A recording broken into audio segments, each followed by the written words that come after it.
और ये पार्सल मेरा नहीं है सर। पुलिस वाले को झूठ बोलता है। You are under arrest. अब तुझे पुलिस स्टेशन भी आना पड़ेगा और उसके बाद जेल। मैं एक स्कैमर हूं। आज मैं पुलिस वाला बना और ये है मेरा शिकार। मैंने फोन करके कड़क आवाज में सिर्फ इतना कहा कि मैं ड्रग इन्फोर्समेंट से हूं। आपके बेटे के पार्सल में ड्रग्स मिली। आपका बेटा ड्रग डीलर है। बस ये डर गए। इनको मैंने कर लिया डिजिटल अरेस्ट। अब इनसे मोटा पैसा लूंगा। सर ऐसा मत करिए प्लीज सर। या तो जेल जाओ या पैसे दो। अच्छा है ना आइडिया और सेटअप? आइडिया बुरा भी है और पुराना भी। अब इंडिया जानता है कि स्कैम कॉल्स में कभी ड्रग्स, कभी किडनैपिंग और कभी सेक्स रैकेट की झूठी कहानियां बनाकर पैसे लूटते हो। स्कैमर्स के घिसे पिटे तरीकों को मत दो attention. India stop, think then take action.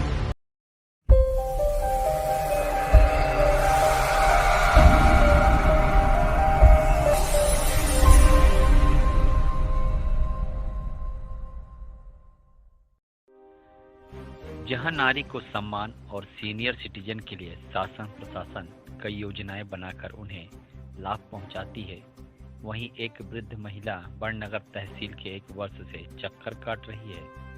सभी पेपर्स देने के बावजूद भी जमीन का नामांतरण नहीं किया जा रहा है। नामांतरण नहीं करने की उचित वजह भी नहीं बताई जा रही है। वृद्ध और जमीन खरीदने वालों का कहना है कि श्रीगोंदा नाथू गांव तहसील बड़नगर जिला उज्जैन में 8 बीघा जमीन ली थी, जिसकी नियमानुसार रजिस्ट्री भी करवा चुका हूं, लेकिन अब तक एसडीएम कार्यालय में नामांतरण पर कार्रवाई रुकी हुई है। बड़नगर के एसडीएम मुझे संतुष्टिजनक जवाब भी नहीं देते। मैंने जिस महिला से जमीन खरीदी वह जीवित है, लेकिन गांव के लोग उसे मृत्यु घोषित करने में लगे हुए हैं। जमीन के एक टुकड़े को लेकर गांव के ही कुछ असामाजिक तत्व उसे मृत घोषित कर कुछ खेल करने में लगे हुए हैं। अब सवाल यह उठता है कि अगर महिला जीवित है तो उसे मृत घोषित करने और करके किसको लाभान्वित होना है, जो इस तरह का षड्यंत्र रच एक वृद्ध को हड़पने का प्रयास कर रहे हैं। ये है थोड़ा कम सुनती है। अच्छा आप बता दीजिए क्या लीला भाई। हाँ जमीन का क्या है आपका मामला? बरगोदा में जमीन है और पूरा कंप्लीट है। पूरा कागज दे दिए थे लेकिन राजपूत जी को बता दिया था। आपने ली थी जमीन? हाँ मैंने जमीन खरीदी थी भाई से। महिला द्वारा उसमें नामाकरण नहीं होने के कारण क्या है? साल भर से साहब मैं रजिस्ट्रार ऑफिस के चक्कर लगा रहा हूँ, कोई इसका स्पष्टीकरण कर ही नहीं पा रहा कि क्या कारण है। इस पर मुझे समझ में नहीं आ रही कि राजनीतिक प्रेशर है क्या है। उस समय लिए थे साल भर पहले जब ऐसा कुछ भी नहीं था, जमीन पे भी गए थे।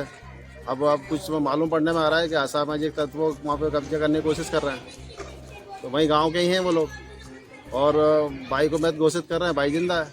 भाई के पूरे डॉक्यूमेंट्स लेकर रजिस्ट्रार ऑफिस आए थे, वरना पूरा चेक करके जब रजिस्ट्री कराई है। बायोमेट्रिक वगैरह हमसे रजिस्ट्री हुई है, उसका पेमेंट जो भी था सब दे चुके हैं हम।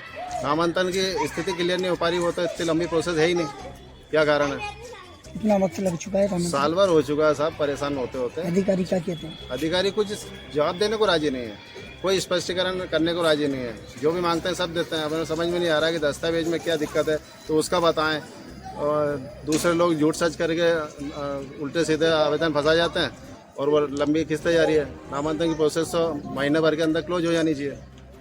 यही चीज़ क्लियर नहीं हो पा रही है। आपका परिचय? मैं रवि राजपूत, जमीन खरीदार हूँ।